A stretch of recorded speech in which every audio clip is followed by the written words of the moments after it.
सारे खाद पानी देकर देख चुके हैं लेकिन मोगरे का पौधा फूलों से नहीं भर रहा है, तो आप ये वाला उपाय करके देखिए।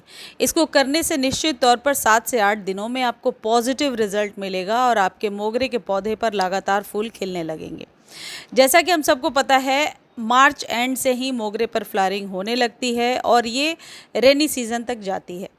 मोगरे के पौधे पर कई बार ऐसा भी होता है कि फूल तो खिल रहे हैं लेकिन फूलों में खुशबू नहीं है।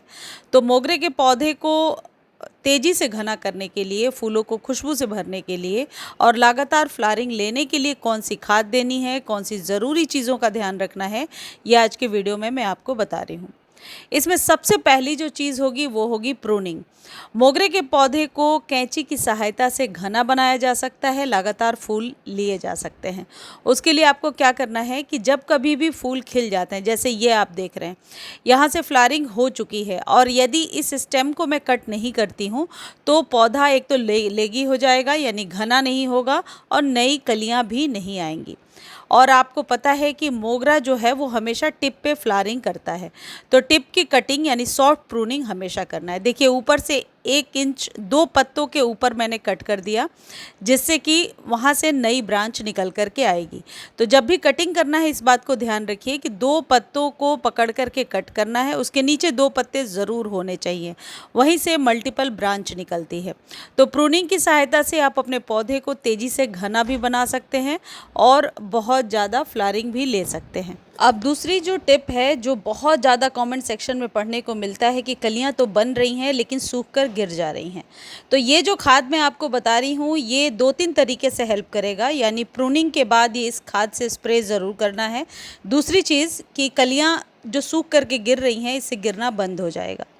ये जो खाद है इसका नाम है NPK 19-19-19। आप इस जगह पे 20-20-20 भी ले सकते हैं। ये तीनों ही चीज़ एक बैलेंस डाइट है जो आपके मोगरे के पौधे को प्रूनिंग के बाद बहुत ज़्यादा, आप कह सकते हैं, एक बैलेंस डाइट लेकर के नई फ्लावरिंग के लिए उकसाएगा और साथ ही कलियाँ जो कि न्यूट्रिशन की कमी से ही गिरती हैं वो गिरना बंद हो जाएगा। खाद आप चाहें तो स्प्रे कर सकते हैं, आधा चम्मच लीजिए, पानी में डालिए, स्प्रे कर दीजिए इवनिंग के टाइम में, या फिर डायरेक्टली आप सॉइल में भी डाल सकते हैं। अब यहाँ एक चीज़ आप ज़रूर ध्यान रखिए कि गर्मियों में हमेशा मॉर्निंग में पानी दे दिया कीजिए अपने पौधे को, क्योंकि दिन भर जब पौधा धूप में होता है और सूख रहा होता है, शाम को आप पानी देते हैं तो कई बार ऐसे में पौधा जल भी जाता है। मॉर्निंग में पानी दे देंगे तो मिट्टी में मॉइस्चर बना रहेगा और धूप का असर थोड़ा कम रहेगा। मोगरे के पौधे को धूप में रखिए, धूप की ज़रूरत होती है। 4-5 घंटे धूप में रखने के बाद ही आप अच्छी फ्लावरिंग ले पाते हैं। अब अगला जो स्टेप है ये बहुत ज़रूरी है, ये आपको 20 से 25 दिनों पर एक बार करना है और ये है चूना। चूना वही जो पान के दुकान पर मिलता है। यदि पान के दुकान पर चूना आप नहीं ले पा रहे हैं किसी वजह से, तो आप स्टेशनरी से इस तरीके का चौक ले लीजिए, बहुत ही सस्ता मिलेगा। 1 पैकेट आप लेकर आएंगे तो काफ़ी दिनों तक चलेगा। आप चाहे तो ऐसे सॉइल में भी दबा सकते हैं, लेकिन इसका मैंने इफ़ेक्ट बहुत ज़्यादा नहीं देखा है। बजाय इसके कि इसको डस्ट बना लीजिए और आधा चम्मच आप गमले में डालिए। आप चाहें तो पानी में मिक्स करके भी यूज़ कर सकते हैं।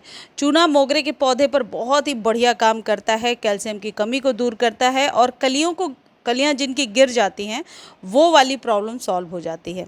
साथ ही साथ यदि आप ये लिखते हैं कई बार कि खुशबू नहीं आती पौधे में, तो इसका इस्तेमाल करने से, जब नेचुरल खाद हम देते हैं तो पौधे में अच्छी फ्रेगरेंस रहती है। इसको हमेशा 20 दिन 25 दिनों के गैप पर ही डालना है। एक चीज़ यहाँ ध्यान देने वाली है, क्वांटिटी ज़्यादा नहीं करनी है। 8 इंच का कंटेनर है तो आधा चम्मच ही डालिए। यदि ज़मीन में पौधा लगा है 1 से 2 मुट्ठी डाल सकते हैं, जड़ों को छोड़ करके आप ज़मीन में दबा दीजिए। अब तीसरी जो इम्पॉर्टेंट टिप है वो है वर्मी कंपोस्ट, जो हर एक 45 डेज़ पर देना है। वर्मी कंपोस्ट नहीं है तो काउडंग मैन्योर दे सकते हैं, नीम खली दे सकते हैं, लेकिन जड़ों को फीड करना बहुत ज़रूरी है। एक सॉलिड खाद इस तरीके के पौधे को जो गुच्छों में फूल देते हैं, लगातार फ्लावरिंग करते हैं, इनको सॉलिड खाद तो हर एक 3 महीने पर देना ही चाहिए। तो 2 चम्मच वर्मी कंपोस्ट मैं जो दे रही हूँ, ये 1 चम्मच नीम खली है और 1 चम्मच वर्मी कंपोस्ट है। नीम खली भी पौधे के लिए बहुत अच्छा होता है। ये सारी चीज़ें जो है, इनको खरीदने का लिंक डिस्क्रिप्शन में है। लिंक कॉपी नहीं कर पा रहे हैं तो आप कमेंट सेक्शन में लिख दीजिए कि इस खाद का लिंक दे दीजिए, तो आपको प्रोवाइड कर दिया जाएगा। नीम खली यदि आप नहीं नहीं देना चाहते हैं तो इस जगह पे आप नीम के पत्तों को बॉयल करके उसके पानी को भी यूज़ कर सकते हैं। उससे भी जड़ों का प्रोटेक्शन होता जाता है और जड़ें फैलती जाती हैं। ये जो भी खाद बताए ये कॉस्टली नहीं है, बहुत ही सस्ती सी खाद है। और मोगरे का पौधा यदि आपने घर में लगाया है तो एक बात समझ लीजिए कि बिना खाद के ये पौधा कभी भी अच्छी फ्लावरिंग नहीं करेगा।